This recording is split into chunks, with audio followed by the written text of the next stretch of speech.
This paper I'm going to give is based upon my upcoming book, The Poetic of Reason. And what I'm going to do is I'm going to serve you on some Irish stew, not Hungarian goulash.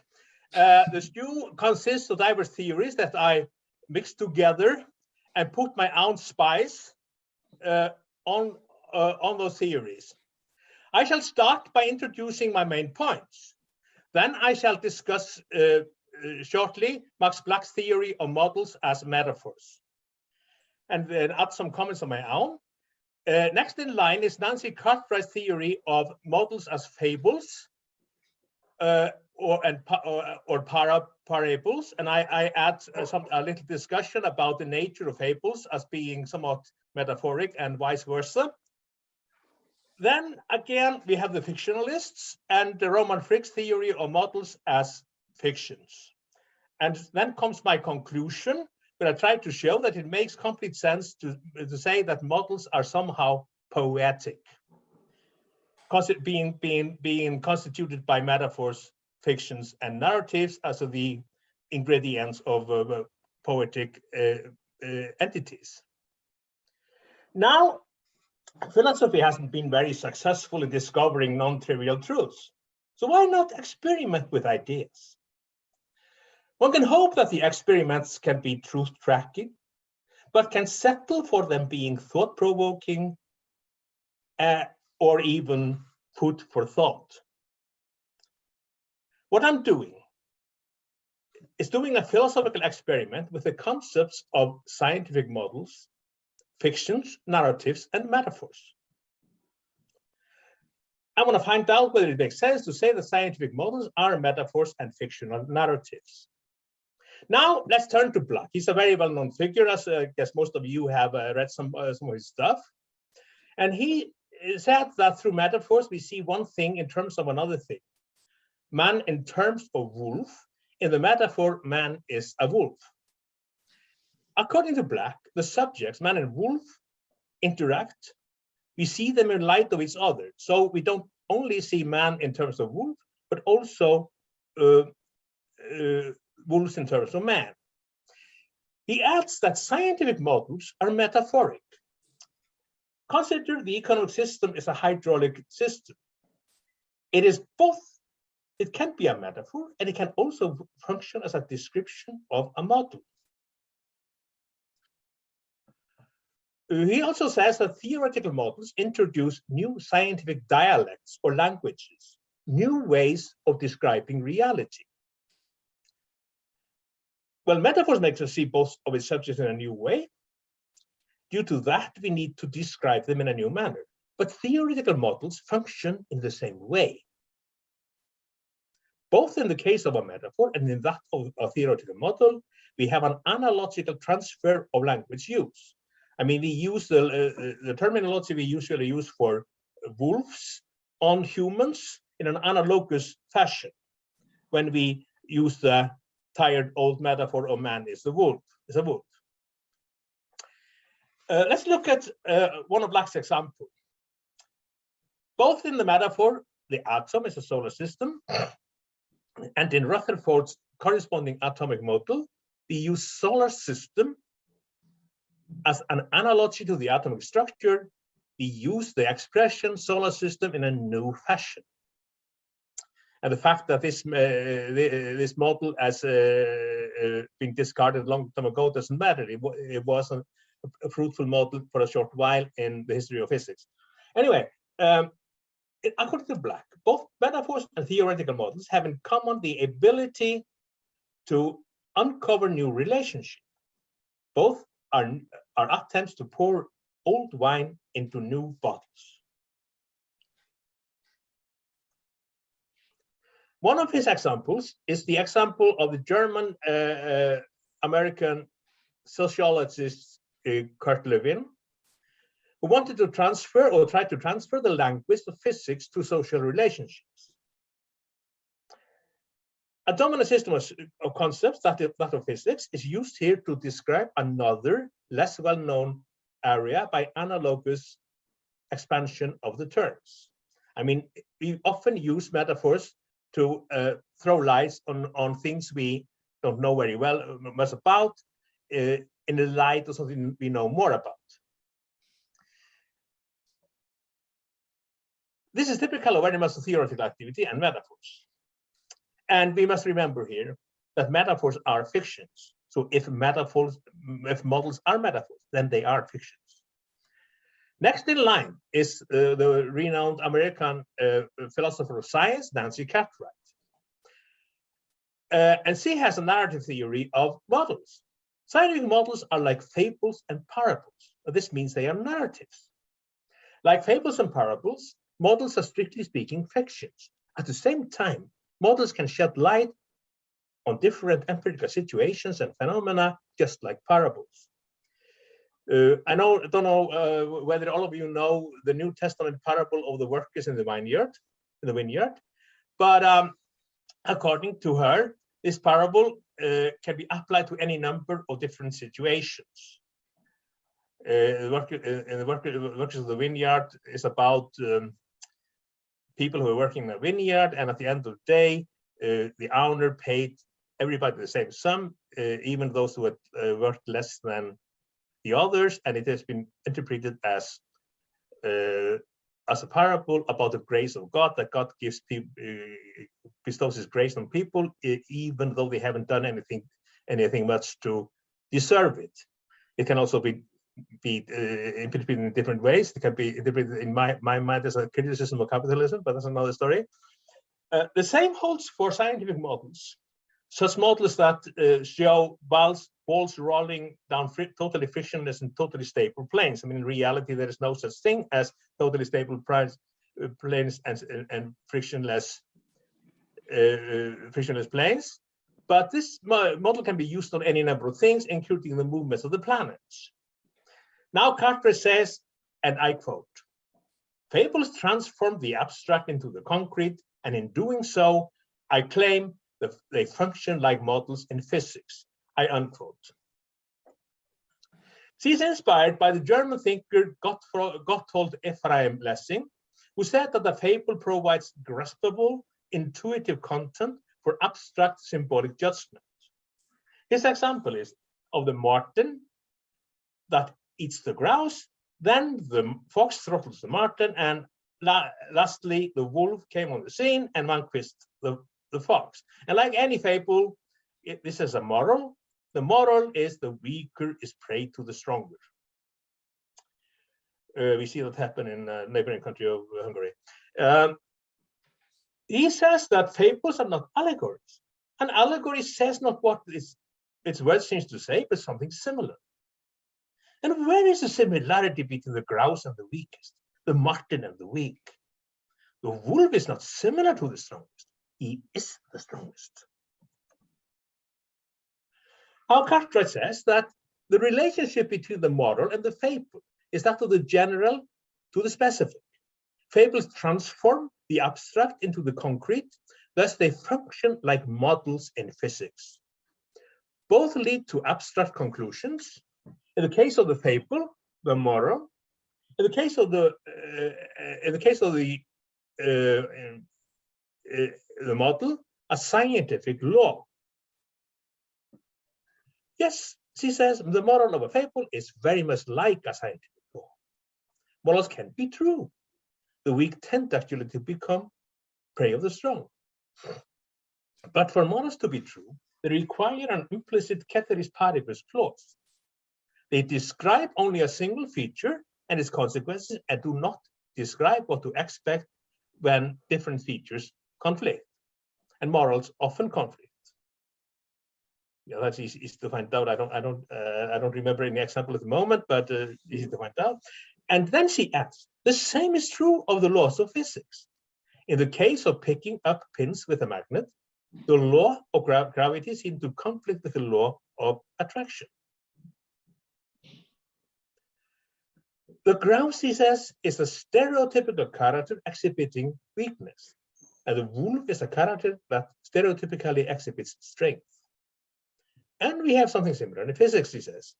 Newton's famous law, force is mass multiplied by acceleration, has a stereotypical character.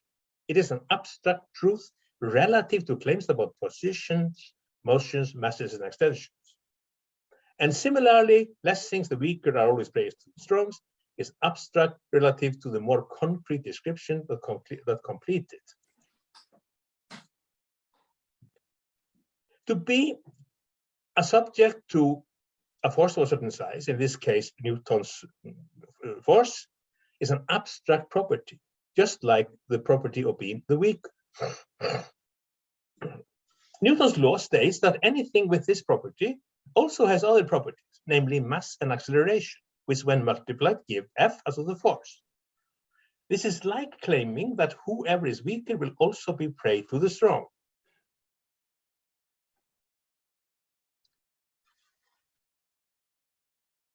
Now, my own comments on this, on Cartwright's theories. Metaphors and fables have in common that they project a given X upon a given Y. In Man is a Wolf, the qualities of wolfhood are projected on humans. In the fable of the marten, animal behavior is projected on the abstract categories of strength and weakness. In these examples, two or more different suites of concepts are brought together. In the case of the metaphor, we bring together the concepts of humans and wolves. In the fable, we bring together the concepts of animal behavior and the concept of strength, the concepts of strength and weakness. My third point is that we can easily transform fables into metaphors and vice versa. The following makes sense as a metaphor. The marten reads the goose, the fox trots the marten, and the wolf vanquishes the fox. Not all metaphors are very short. We can have extremely long metaphors. Whole texts can be metaphoric and so on. And we can also tell a story, a fable, where a typical human being behaves in a wolf-like manner. The moral of this fable is that humans are selfish, aggressive, and isolated. And my conclusion is that the concepts of metaphors and fables overlap. Now to the fictionalists. I guess that most of you have heard about the fictionalist movement in philosophy. And some of them have fictionalist theories on scientific models. Among them, we can mention Adam Thun. But here I'm going to focus on Roman Frigg, who, just like Thun, uses Kendall Walton's pretense theory to ground the view that scientific model systems are akin to literary fiction. Now let's look at his arguments. He points out that fictional novels do not usually contain true description, and names in these novels do not denote real objects or persons, usually not. And this is something that every competent reader knows. Something similar holds for science. Scientific texts do not often describe actual systems and are not taken to do so by competent scientists. Frictionless planes, spherical planets, massless strings, perfect markets figure prominently in diverse models, but have no counterpart in the real world.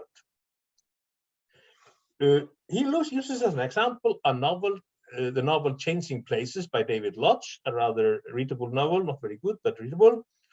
And in this novel, the main character is Professor Maurice Sapp. And in the world of the novel, it's true that he's a professor of English literature.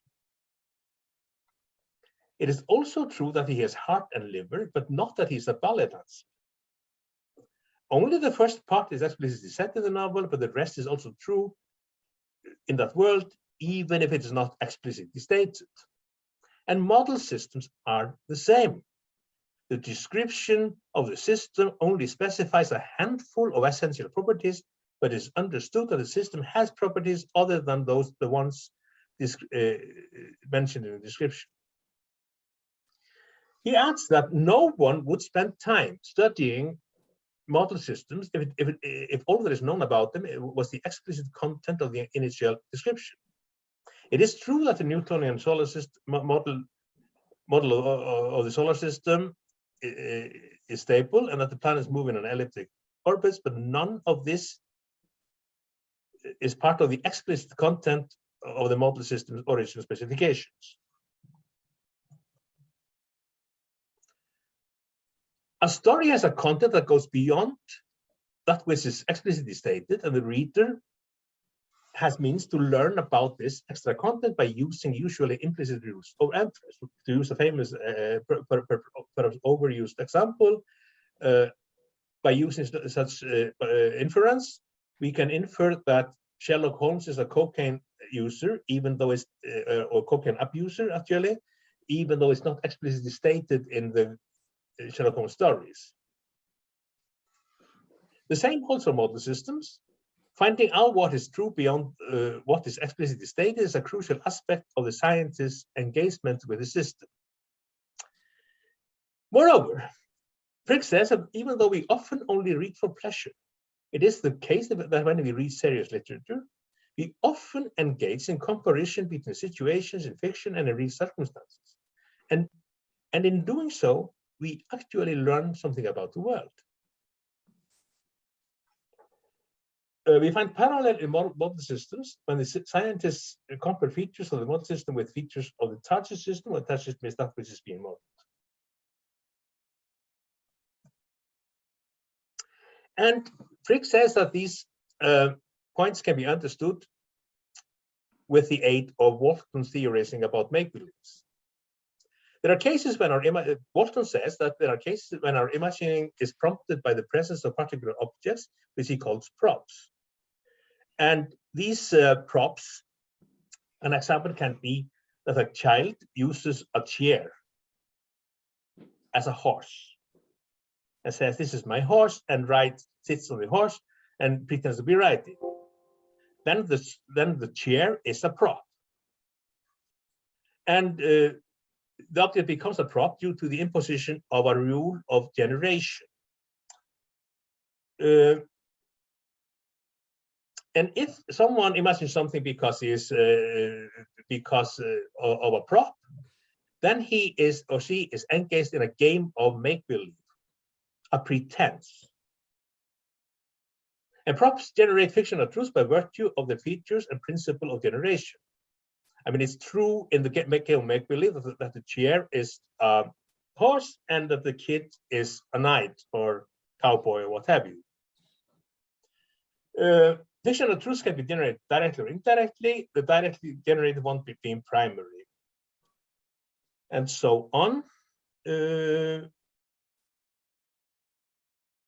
now Frigg uses this Wolfton theories on models. Model systems are presented by the way of description, and these descriptions are props in the games of make-believe.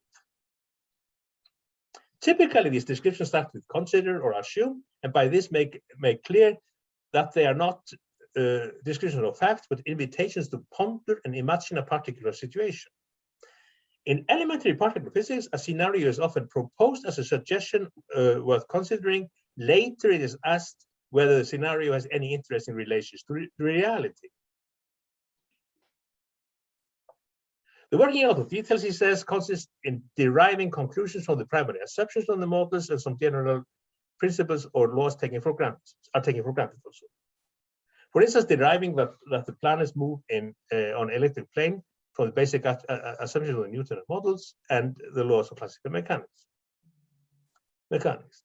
This can be understood in terms of the pretense theory. What is explicitly stated in the model description, that model planets are spherical, etc., are primary truths of the model. What follows from them via the law, here the laws of classical mechanics, are implied truths. Now to my conclusion. I cannot see any logical contradiction between the analysis of Black, Cartwright, and Frigg. They might have each captured one aspect of models, while models have all three aspects. If models are metaphors, then they are fiction, since metaphors are fiction. If models are fables, then they have a metaphoric moment, since fables can be understood as metaphors. And at least some metaphors can be transformed into fables. And fables are, of course, narratives. And if models are fictions like novels, then they have a narrative moment. The conclusion of this 1 to 4 is that it makes sense to think that models have metaphoric, narrativist, and fictional aspects, and that these three aspects overlap. Now, a meaningful entity, which is fictional, narrative, and metaphoric, is probably poetic. Why is this? Because a fictional story, replete with metaphors, is a hot candidate for being correctly classified as poetic, in the sense of being a literary text or object, or very much like them. Scientific models are definitely meaningful entities. And given that there is more than a grain of truth in each of the three theories discussed here, then the conclusion of the paper is: scientific models are poetic in the sense of sharing important characteristics with a kind of literary text or subjects. Thus, it makes sense to talk about Poetic of Models. Now, you must remember, this is an experiment with ideas. But who knows? Maybe it's truth tracking. Thank you very much. Thank you. Thank you very much.